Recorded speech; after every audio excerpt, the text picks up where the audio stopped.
ساتھیوں، میں غلام جیلانی شعبہ اردو اتراکھنڈ اوپن یونیورسٹی سے آپ کی خدمت میں حاضر ہوں۔ آج آپ غزل کے بارے میں جانیں گے، تو آئیے آج کی گفتگو کا آغاز کرتے ہیں۔ جیسا کہ آپ جانتے ہیں کہ اردو شاعری کی بہت ساری قسمیں ہیں۔ شاعری کی جتنی بھی قسمیں ہیں ان تمام قسموں میں غزل سب سے زیادہ مقبول اور مشہور صنف ہے۔ غزل عربی لفظ ہے، لغوی اعتبار سے عورتوں یا اپنے محبوب سے پیار محبت کی باتیں کرنے کو غزل کہتے ہیں۔ اصطلاحی اعتبار سے غزل اردو شاعری کی وہ صنف ہے جس میں حسن و عشق، ہجر و وصل، شراب و شباب اور تصوف و معرفت کی باتیں کی جائیں۔ یہ تو لغوی اور اصطلاحی تعریفات ہوئیں۔ اب آئیے ہم غزل کی کچھ خوبیوں اور خصوصیات کے بارے میں جانتے ہیں۔ ایجاز اور اختصار یہ غزل کی ایک اہم خوبی ہے۔ مطلب یہ ہے کہ خواہ کتنی ہی بڑی بات یا مسئلہ کیوں نہ ہو، اسے صرف 2 مصرعوں میں بیان کر دیا جائے۔ اسی طرح ایک اور خوبی ہے کہ غزل کا ہر شعر ایک مکمل اکائی ہوتا ہے، جس کا مطلب یہ ہے کہ غزل کا ہر شعر معنی و مفہوم کے اعتبار سے اپنے آپ میں مکمل ہوتا ہے۔ اسی طرح ایک خوبی یہ ہے کہ غزل اشارے اور کنایے کی زبان میں کہی جاتی ہے، جس کا مطلب یہ ہے کہ غزل میں کسی مسئلے پر تفصیلی گفتگو کرنے کی گنجائش نہیں ہوتی ہے، اس لیے اشارے اور کنایے میں بات کی جاتی ہے۔ آئیے اب ہم یہ جانتے ہیں کہ غزل کے لیے کیا کیا چیزیں ضروری ہیں۔ تو سب سے پہلے ہم بات کرتے ہیں زمین کے بارے میں۔ زمین کیا ہوتی ہے؟ جیسے یہ کہا جاتا ہے کہ شمالی ہند کے بیشتر شاعروں نے ولی دکنی کی زمین میں غزلیں کہی ہیں، تو اس کا مطلب یہ ہوتا ہے کہ جس ردیف و قافیے اور جس بحر و وزن میں ولی دکنی نے غزلیں کہی ہیں، شمالی ہند کے شاعروں نے بھی اسی بحر و وزن اور اسی ردیف و قافیے میں غزلیں کہی ہیں۔ اسی کو غزل کی زمین کہتے ہیں۔ اب ہم نے اس بات سے یا اس گفتگو سے کچھ چیزیں حاصل کی، جیسے بحر، وزن، قافیہ، ردیف۔ اب آئیے ہم ان پر الگ سے بات کرتے ہیں۔ بحر کیا ہے؟ تو وہ خاص الفاظ جن پر کسی شعر کے الفاظ کو ناپا، تولا، جانچا اور پرکھا جاتا ہے، ان الفاظ کے مجموعے کو بحر کہتے ہیں، اور ان الفاظ کو وزن کہتے ہیں۔ جیسے دیکھیے کہ ایک بحر کا نام متدارک ہے، جس کے لیے کچھ خاص الفاظ بنائے گئے ہیں، جیسے فاعل، فاعل، فاعل، فاعل۔ ایک مصرے میں 4 بار فاعل۔ اس لیے جب کوئی شعر اس وزن پر پورا اترے گا تو یہ کہا جائے گا کہ یہ شعر بحر متدارک میں ہے اور اس کا وزن فاعل، فاعل، فاعل، فاعل ہے۔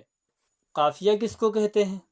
تو آسان لفظوں میں یہ سمجھیے کہ شعر کے آخر میں یا ردیف سے پہلے جو ہم آواز الفاظ آتے ہیں ان کو ہم قافیہ کہتے ہیں۔ اس کو سمجھنے کے لیے آئیے ہم ایک شعر کے ذریعے سمجھتے ہیں۔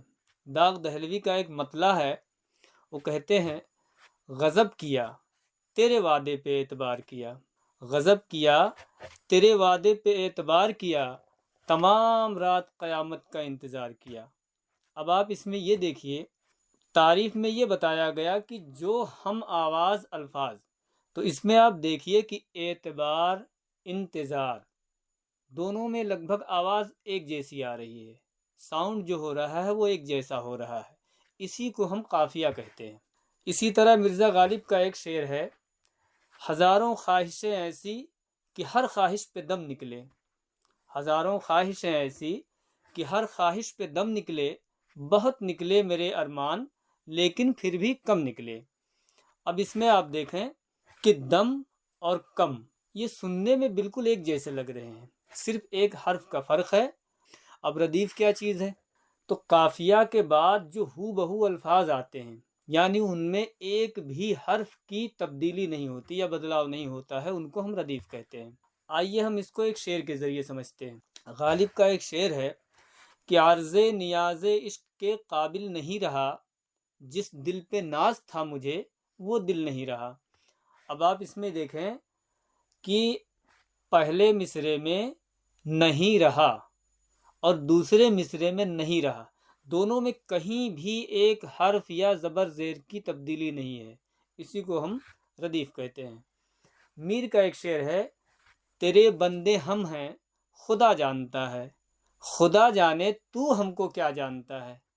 اب اس میں آپ دیکھیں کہ پہلے مصرے میں جانتا ہے اور دوسرے مصرے میں بھی جانتا ہے، بالکل ایک دم یکساں ہیں، ان میں کہیں کسی طرح کا کوئی فرق نہیں ہے، اسی کو ہم ردیف کہتے ہیں۔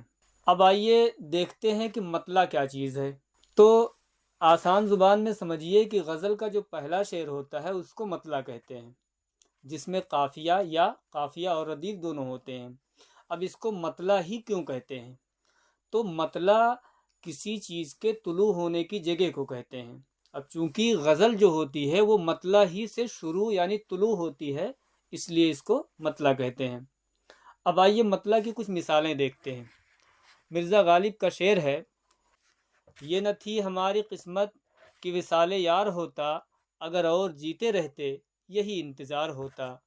میر کا ایک مطلع ہے، مکے گیا مدینے گیا کربلا گیا، مکے گیا مدینے گیا کربلا گیا، جیسا گیا تھا ویسا ہی چل پھر کے آ گیا۔ احمد مشتاق کا ایک مطلع ہے، مل ہی جائے گا کبھی دل کو یقین رہتا ہے، مل ہی جائے گا کبھی دل کو یقین رہتا ہے، وہ اسی شہر کی گلیوں میں کہیں رہتا ہے۔ اسی طرح ناصر کاظمی کا ایک مطلع ہے، کچھ یادگار شہر ستمگر ہی لے چلیں، کچھ یادگار شہر ستمگر ہی لے چلیں، آئے ہیں اس گلی میں تو پتھر ہی لے چلیں۔ حسن مطلع کیا چیز ہے؟ اگر کسی غزل میں دو مطلع ہوں تو دوسرے مطلع کو حسن مطلع کہیں گے۔ آئیے ہم اس کی مثال دیکھتے ہیں۔ مرزا غالب کا ایک مطلع ہے، بزم شاہنشاہ میں اشعار کا دفتر کھلا، رکھیو یارب یہ درے گنجی نئے گوہر کھلا۔ اب اس کو ہم مطلع کہیں گے۔ اس کے بعد پھر ایک مطلع ہے، شب ہوئی پھر انجم رخشندہ کا منظر کھلا، اس تکلف سے کہ گویا بت کدے کا در کھلا، اس کو ہم حسن مطلع کہیں گے۔ اسی طرح مرزا غالب کا ایک اور مطلع ہے، دھوتا ہوں جب میں پینے کو اس سیم تن کے پاؤں، رکھتا ہے ضد سے کھینچ کے باہر لگن کے پاؤں۔ یہ ہو گیا مطلع۔ دوسرا مطلع ہے، دی سادگی سے جان پڑوں کوہ کن کے پاؤں، ہے ہاتھ کیوں نہ ٹوٹ گئے پیرے زن کے پاؤں۔ تو اس مطلع کو ہم حسن مطلع کہیں گے۔ اب بیت الغزل کیا چیز ہے؟ تو صاف اور سیدھی زبان میں یہ سمجھیے کہ غزل کا جو سب سے اچھا شعر ہوتا ہے اس کو ہم بیت الغزل کہتے ہیں۔ آئیے ہم کچھ مثالیں دیکھتے ہیں۔ خواجہ میر درد کا ایک شعر ہے، زندگی ہے یا کوئی طوفان ہے، ہم تو اس جینے کے ہاتھوں مر چلے۔ اسی طرح پنڈت برج نارائن چکبست کا شعر ہے، زندگی کیا ہے عناصر میں ظہور ترتیب، موت کیا ہے انہی اجزاء کا پریشاں ہونا۔ اور ناصر کاظمی کا ایک شعر ہے، اس شہر بے چراغ میں جائے گی تو کہاں، اس شہر بے چراغ میں جائے گی تو کہاں، آ اے شب فراق تجھے گھر ہی لے چلیں۔ اب مقطع کس چیز کو کہتے ہیں؟ تو غزل کا جو آخری شعر ہوتا ہے جس میں شاعر اپنا تخلص استعمال کرتا ہے اس کو ہم مقطع کہتے ہیں۔ اب اس کو مقطع ہی کیوں کہتے ہیں؟ تو مقطع کہتے ہیں کاٹنے کی جگہ کو۔ اب آپ دیکھیں کہ مقطع پڑھنے کے بعد شاعر کی غزل ختم ہو جاتی ہے، یعنی سلسلہ کٹ جاتا ہے، اسی وجہ سے، یا اس طرح کہہ سکتے ہیں کہ مقطع پر غزل ختم ہو جاتی ہے، اس وجہ سے اس کو مقطع کہتے ہیں۔ کچھ مثالیں دیکھتے چلیں۔ غالب کا مقطع ہے، یہ مسائل تصوف یہ تیرا بیان غالب، تجھے ہم ولی سمجھتے جو نبادہ خار ہوتا۔ میر کا ایک مقطع ہے کہ میر ان نیم باز آنکھوں میں ساری مستی شراب کی سی ہے۔ مرزا غالب ہی کا ایک اور مقطع ہے کہ غالب وظیفہ خوار ہو دو شاہ کو دعا، وہ دن گئے کہ کہتے تھے نوکر نہیں ہوں میں۔ ناصر کاظمی کا ایک مقطع ہے کہ ہمارے گھر کی دیواروں پہ ناصر اداسی بال کھولے سو رہی ہے۔ اب آئیے آخر میں میر اور غالب کی ایک ایک غزلیں پڑھتے ہیں، تاکہ آپ نے جو یہ ساری چیزیں پڑھی ہیں کہ غزل کے لیے کیا کیا چیزیں ضروری ہیں آپ ان غزلوں کو پڑھیں اور ان میں وہ ساری چیزیں تلاشیں کہ اس میں مطلع کیا ہے، مقطع کیا ہے، حسن مطلع کیا ہے، بیت الغزل کیا ہے، ردیف اور قوافی کیا ہیں، بحر کیا ہے، وزن کیا ہے۔ جہاں تک ہو سکے آپ ان غزلوں کو سن کر ان تعریفات کی روشنی میں وہ ساری چیزیں اس میں تلاشیں تاکہ آپ کو یہ چیزیں فائدہ دیں۔ میر کی یہ غزل ہے: الٹی ہو گئیں سب تدبیریں، کچھ نہ دوا نے کام کیا، دیکھا اس بیماری دل نے آخر کام تمام کیا۔